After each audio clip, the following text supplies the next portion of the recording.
Good morning, students.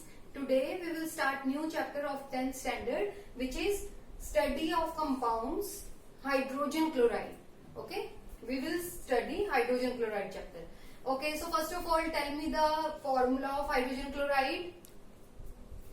Formula of hydrogen chloride is HCl. Okay, HCl is it is the formula of hydrogen chloride. Next is its mass. What is the mass of hydrogen chloride?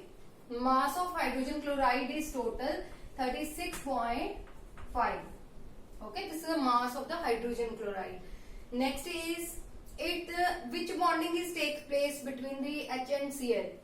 Okay, this forms always covalent bond. How it forms covalent bond? As I already discussed in our previous lecture in chemical bonding. Okay, how bond is formed between H and Cl?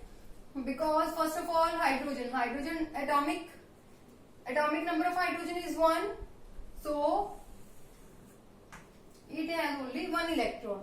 Okay, chlorine atomic number of chlorine is 17, so its configuration is 287. Okay, in first shell 2 electrons takes place. Okay, in second shell 8 electrons. Okay, in third shell, last shell, 7 electrons.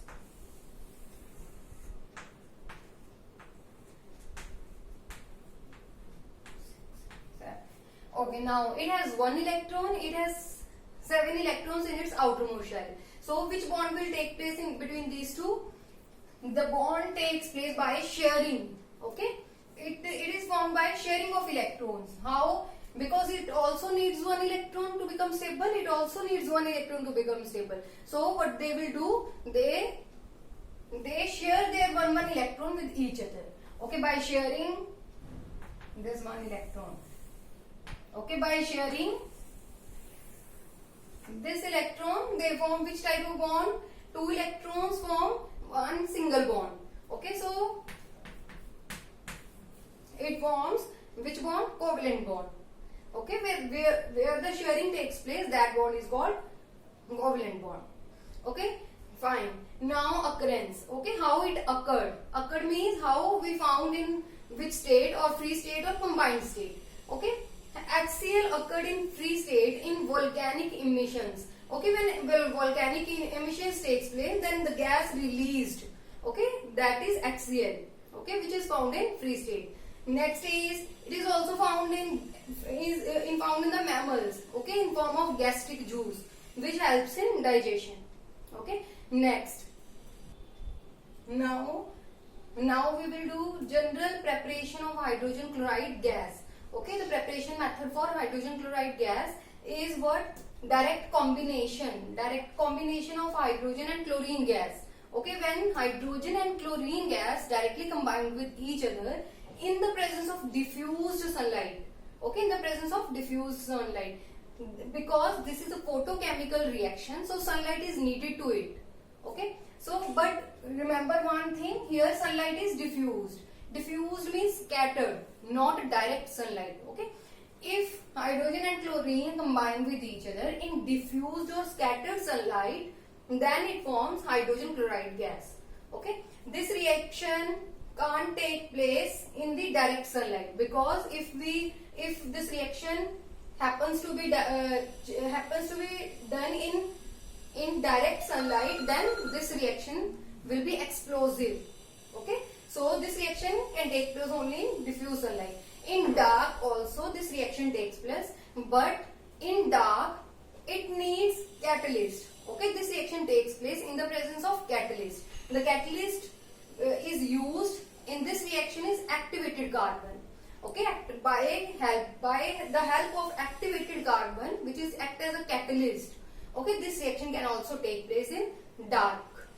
Okay, next is if the jet of hydrogen when burns in the presence of chlorine, then also form hydrogen chloride gas.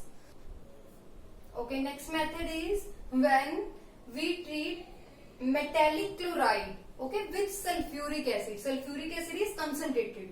Okay, when we when we take reaction of metallic chloride with concentrated sulfuric acid, then what will form? Salt plus hydrogen chloride gas. Okay, the preparation of hydrogen chloride gas.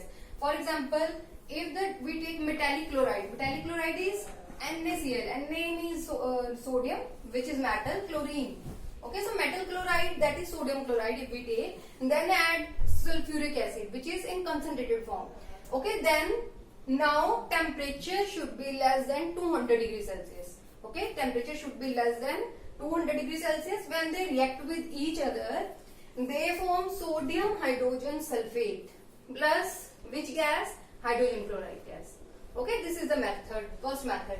Second, if we use NaCl again, okay, but we change the temperature. In NaCl we put sulfuric acid, but the temperature is above 200 degrees Celsius.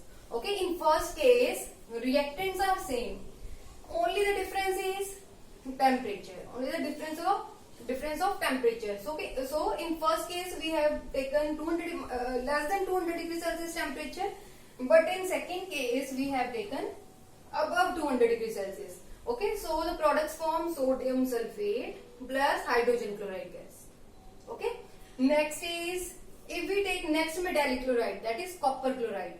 Okay, and react with sulfuric acid, but in this case we have to just heat the reactants. Okay, when we heat them, then what happens? Copper sulfate plus hydrogen chloride gas is formed. Okay, this is a simple method of preparation of hydrogen chloride gas. Now we will do the laboratory preparation of hydrogen chloride gas. Okay, this topic is very much important for the examination point of view, because so many questions asked from this topic. Okay, so let's understand very carefully. Laboratory preparation of hydrogen chloride gas. In previous we studied the general methods to prepare hydrogen chloride gas, but now we will do the laboratory preparation of hydrogen chloride gas. Okay, so first of all I just tell you the setup. Okay, setup for hydrogen chloride gas. Setup is like this. We take the round shaped bottle. Okay, here in round shaped bottle we have taken sodium chloride. Okay, sodium chloride crystals we take. Okay, now this is called thistle funnel. Next is, this is washer bottle. Okay, this is washer bottle.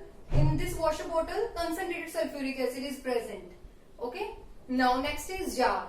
Okay, let's start the laboratory preparation.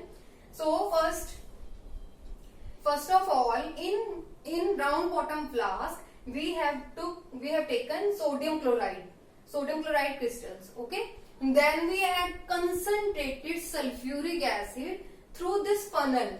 Okay, through this funnel we pour concentrated sulfuric acid. Okay, when concentrated sulfuric acid is come in contact with sodium chloride, the reaction takes place. The reaction takes place gently. Then what we do? Then we heat this mixture. Okay, after heating, slowly the gas is evolved. Okay, that gas is the gas evolved. The gas which is evolved. Okay, we collect that gas in this washer bottle. Okay, which is already filled with concentrated sulfuric acid. Because concentrated sulfuric acid is act as a drying agent as well as dehydrating agent. Okay, that means it is used to dry the gas. Okay, when gas evolved and comes in the washer bottle, then sulfuric acid will dry that gas. Okay, once the gas is dried, then it come across the jar. Okay, it come across the jar. In jar it comes with the downward delivery, or we can say upward displacement of air. Air comes up and HCl gas, because it is heavy, it comes down. In the jar we collect the hydrogen chloride gas. Okay, this is all about the laboratory preparation of method. Now I tell you that the reaction, how reaction takes place. NaCl, we have taken here NaCl, we added sulfuric acid by thistle funnel. Okay, through thistle funnel. Then the temperature, okay, here the temperature is less than 200 degrees Celsius. Temperature should be less than 200 degrees Celsius. Then the reaction take place. Then what will be the products? Sodium hydrogen sulfate plus hydrogen chloride gas. Okay, this is reversible reaction. Next, if we take sodium chloride crystals plus sulfuric acid, but the temperature is above 200 degrees Celsius, then hydrogen chloride gas we can get again. Okay, but now there is one note. Note is what? Here we take sodium chloride crystals. Okay, in place of sodium chloride we can take any other metallic chloride. Sorry, we can't take any other metallic chloride because sodium chloride is so much cheaper than other metallic chloride. That's why we use only sodium chloride, because it is very much cheap from the other metallic chloride. Okay, this is the first note. Okay, if somebody asks that why we can't take other metallic chloride, because sodium chloride is very much cheaper from the other metallic chloride. This is the first note. Second note is we can use other acid also here. This is our thinking. Okay, in place of sulfuric acid, if we take nitric acid, this reaction can't take place because nitric acid is an acid which is volatile in nature. Okay, volatile means it vapor forms easily. Okay, it comes in vaporized form if we take nitric acid. Okay, so we can't take nitric acid, because if we use nitric acid in place of sulfuric acid, then the axial gas volatilizes with nitric acid. Okay, we can't get hydrogen chloride gas by nitric acid. Okay, so we will take here sulfuric acid because it is a non-volatile in nature. It vaporizes. It does not form vapors. Okay, so now I repeat again the note. First one is why we take sodium chloride, because it is cheaper than other metallic chlorides. Second, why sulfuric acid is used, not nitric acid, because nitric acid is volatile in nature. It volatilizes out with axial gas. Okay, so we take sulfuric acid here because it is non-volatile in nature. Okay. Okay, now we take here concentrated sulfuric acid in washer bottle. Why? Because it is act as a drying agent. Concentrated sulfuric acid dried the axial gas, moist axial gas. Then we collect in this jar. Okay. So why this act as a drying agent? Why we not used other drying agents? Other drying agents like P2O5 and CaO. Okay, in place of this we can't use P2O5 and CO, which is also drying agent, but we use only concentrated sulfuric acid because these drying agents react with axial gas. Okay, these react with axial gas and forms these products. Okay, and forms these products, but sulfuric acid, concentrated sulfuric acid does not react with axial gas. Okay, so we can this drying agent easily dries the axial gas and we collect in jar. Okay, these drying agents we can't use because they react with axial gas. Okay, when axial gas comes in the contact with these drying agents, then they react with axial gas. Okay, so we use concentrated sulfuric acid only to dry the axial gas. Okay, now this is a purification. Now collection. Okay, collection, how we collect the axial gas? In the jar we collect axial gas at the downward delivery because it is heavier than air. Air comes upper side, upper displacement, and axial gas, because of its heavy nature, it comes down. Okay, we collect it at the downward displacement. Second, we can't collect it in the water because it is highly soluble in water, so we can't collect in the water also. Next, Okay, now the question is how we identify that hydrogen gas is formed. Okay, identification. Identification is what? When the jar is completely filled with hydrogen chloride gas, then white colored fumes comes out. Okay, this is the identification of hydrogen chloride gas. Okay, next one more thing we can do. If we bring a rod which is dipped in ammonium hydroxide solution, we bring a rod and dipped in the ammonium hydroxide solution, then bring near the jar of HCl. Okay, near the jar which is filled with HCl, then what form? It gives white colored fumes of ammonium chloride. Okay, this shows that HCl gas is formed. Okay, I repeat, when we bring a rod which is dipped in ammonium hydroxide solution, okay, if we bring near the jar which is filled with hydrogen chloride gas, then what happened? White colored fumes are formed. White colored fumes of ammonium chloride gas are formed, which shows that hydrogen chloride gas is formed. Okay. Now there are some precautions we have to take while doing the laboratory experiment. The precautions are first precaution is the thistle funnel. Okay, thistle funnel must be dipped. Thistle funnel must be dipped in sulfuric acid solution. Okay, must be dipped in sulfuric acid solution. It can't be like this.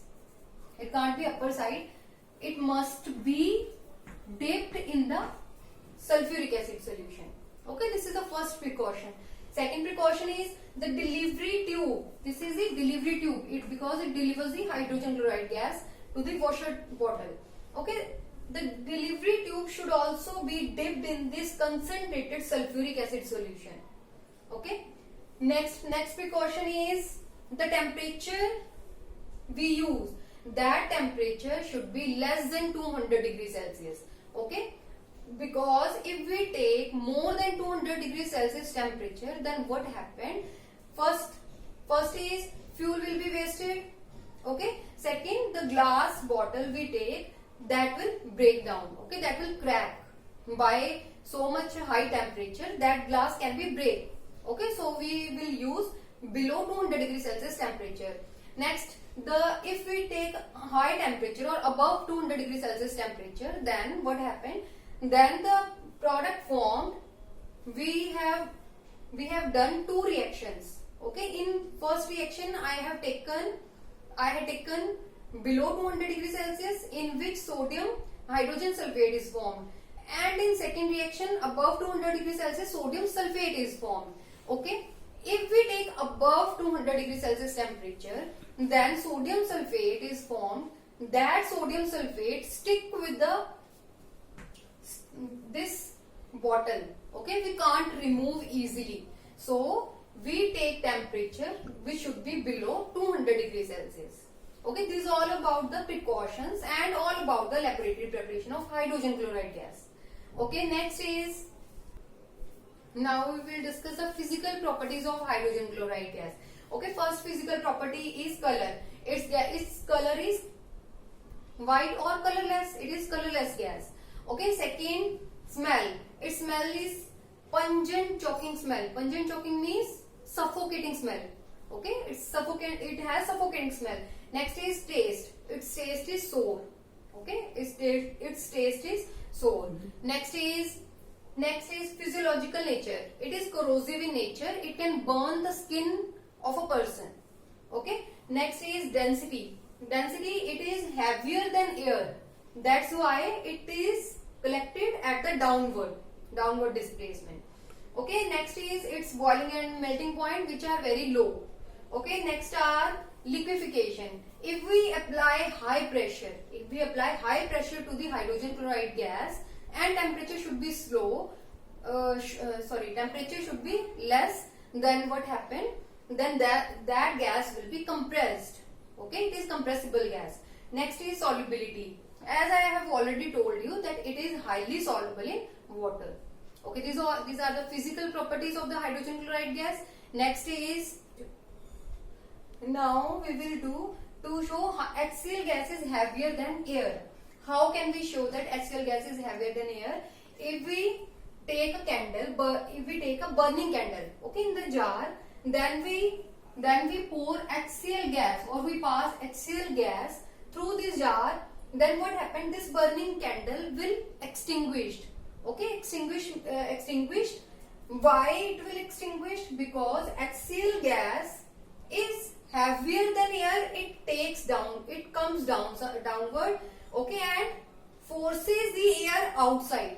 Okay, it takes a place of air. Okay, it takes a place of air. Then air comes outside, and HCl gas take the place of air. So that because it will not get the air. Okay, so the candle will extinguish, and by this experiment we can show that HCl gas is heavier than air. Okay, next is, okay, now we will do to show HCl gas is highly soluble in water. Okay, how can we show that HCl gas is highly soluble in water? So first of all, we took this setup. In this setup, we have taken this round bottom flask. Okay, inverted round bottom flask. This is the round bottom flask, but in this case we have taken it inversely. Okay, inverted round bottom flask, which is filled with HCl gas. This round bottom flask is filled with HCl gas.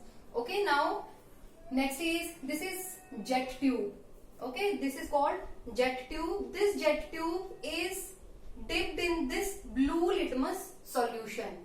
Okay, this jet tube is dipped in blue litmus solution. Next, here is a dropper. Okay, we use dropper which is filled with droplets of water. Okay, now experiment starts. Then experiment how start? If we press this dropper. Okay, if we press this dropper, then what happened? Because there is some water droplets in this dropper.